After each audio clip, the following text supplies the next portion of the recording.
Since its inception in 1996, Super Rugby has grown in leaps and bounds, establishing itself as the Southern Hemisphere's premier rugby competition. Starting with 12 foundation teams, the competition grew to 14 and then 15.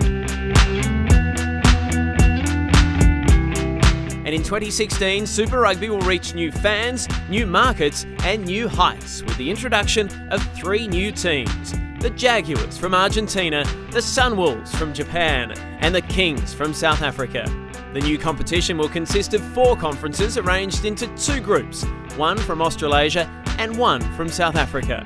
The Australasian group is made up of the Australian Conference and the New Zealand Conference, each containing 5 teams.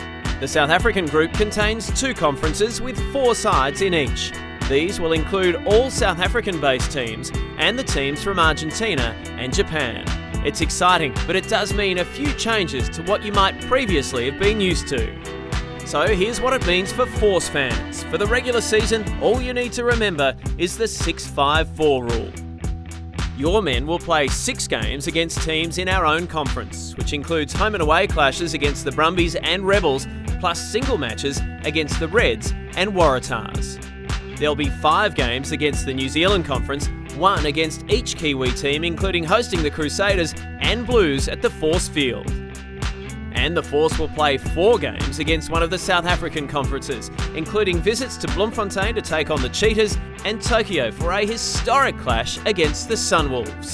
And we'll roll out the welcome mat in Perth for the Bulls and last year's South African Conference champions, the Stormers.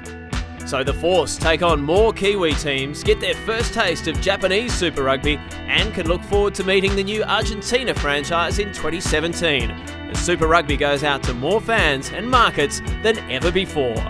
Each team plays 15 matches across 17 rounds and will have 2 byes.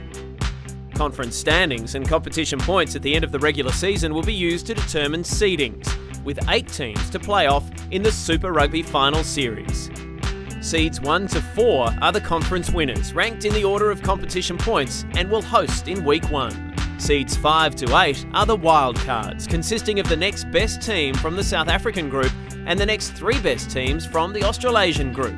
These seedings will ensure that each conference is represented, with the higher ranked team earning the right to play at home. It's sudden death throughout the final series, which makes for an exciting conclusion to the Super Rugby season. So to recap, your team will play 15 games across 17 rounds each season, meeting every other team over a 2-year rotation.